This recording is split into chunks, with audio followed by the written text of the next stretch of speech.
All right, so this is a property that we were just about to close on. We threw it under contract. It was, of course, a multiple competitive bid, but we were able to do it. We probably paid a little too much, but for right now, that's probably something that we're okay with doing because the market's still really, really good.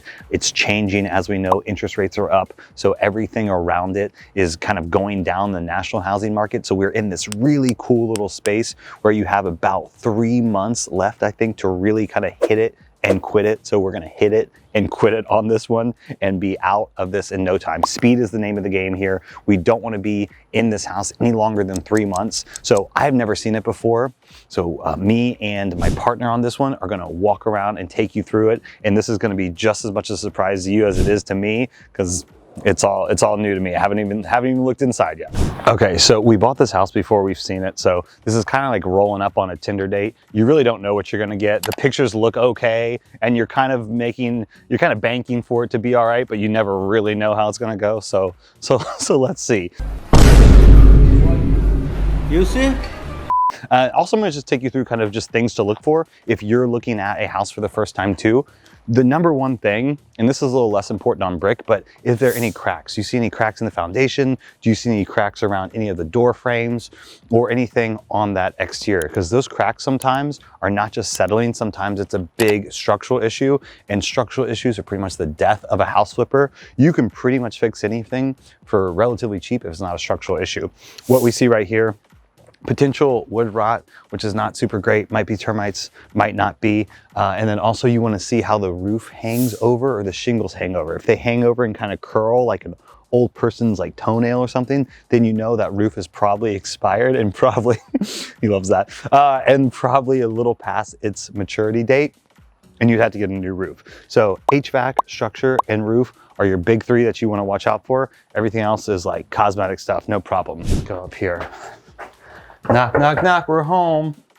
Back in the day, everyone loved having like separate rooms for different things. You'd have your little dining room, your little living room. Maybe that was a way to stay away from your wife and kids. Maybe it was a way just to like get some calm and peace for a second. But right now it's all about open floor plans. So we try to open up as much as possible to keep things light and flowing. And this is a great example of something that needs to have like an open floor plan because it looks like crap.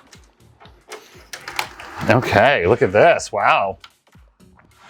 That's staying, we're keeping that. And then we can come in here and also just look at the ceiling. You can see there's probably some sort of water damage and stuff like that. That's not that big a deal. People make it a big deal, but it's really not that big of a deal. Ideally, you'd want kind of more of an open kitchen, and you would want to open it up as much as possible. I don't even know what's behind that wall yet. So that might be something we can do. Maybe it's something that we can't do.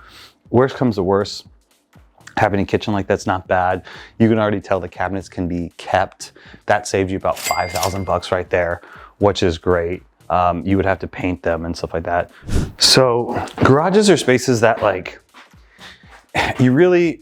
sometimes you can make them heated and cooled square footage. Be careful. Sometimes you can make them heated and cooled square footage. That means that an AC ductwork would have to be ran out here, and it would have to qualify as heated and cooled square footage. And that way you can get more money for the house because you add more square footage. But 9 times out of 10, we just leave them as a garage. People want to be able to work in there. They want to put their cars in there. They want to put a boat, or right here, they want to put empty gas cans, or highly flammable, ready to start fire starter wood over here. So, you know, it's just whatever people want to do. We'll probably just leave this as is. What I like about buying houses like this, where, I don't know, people just move out all of a sudden and all their shit's still here, is that you can get some really interesting stuff. Like, God, who knows what the hell this is, but let's see. See? We paid $170,000 when we get this blue velvet box. I mean, well worth it. Let's go check out the rest of this little beauty. All right, what do we have, 3-2 in here, I think? I think it's a 3-bedroom, 2-bath, might be more. Is it 4? Who knows? 3, 4, 5, 10. Bedrooms are not bad. Probably the same thing, just lay down some floors, do some painting in here, and then fix the fixtures. A lot of people try to keep them for some reason. I think it's the craziest thing to do. They're just a couple $100 and it makes it like a way better coordinated type thing. This is a weird layout of a house. It's odd that you would have so many, it's very old school, definitely like a 60s or 70s build, because you have all these rooms all kind of shoved together and it doesn't really flow. It's not a super nice flowing house, but in a market like this, it almost doesn't really matter because there's such low inventory that you can kind of get away with not having the best optimized plan. Once again, I like that you think you're going into the closet, you walk in, like, I'm gonna hang up my jacket. Nope, you're not gonna hang up your jacket because it's your toilet. Your toilet's back here. So look at this. This is a beauty right here. I don't even want to touch this stuff, but you know, it's just what you gotta do for business. And we'll probably, this would be all like a really great thing to do, just like a shower and take the bath part out, and just to make it like a cool shower. You can get a little bit more of a free open kind of space feel if you did that. But I don't know our exact price that we have on this. I think our rehab budget is around $45,000, so it's mostly cosmetic. We won't really get into much. We might be able to rip that out and put some tile in, change out the vanities, and change out all the light fixtures. So this is pretty simple. This is a real simple one, bought from a wholesaler. And the HVAC actually feels like it works very well. Another little pro tip that I love is fireplaces. So you can paint them, they look pretty good. You can throw some tiles on them, they look pretty good. It's pretty easy to tile them. Just put some spackling mud and just like tile it, and then you have this really cool kind of like upgraded feeling towards the entire house. We have very small stairs coming up here. Okay, all right, so this probably wouldn't technically be considered a bedroom as of yet, because we have no closet in here.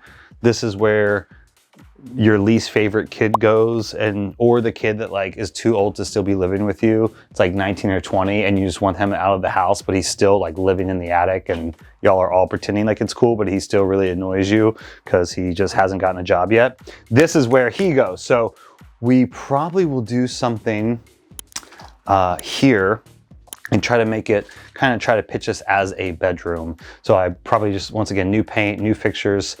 As nice as having 7 wasp nests up here, we'll probably make them move out, throw a little eviction on the wasp. And then I don't know what this is, and I'm afraid to find out.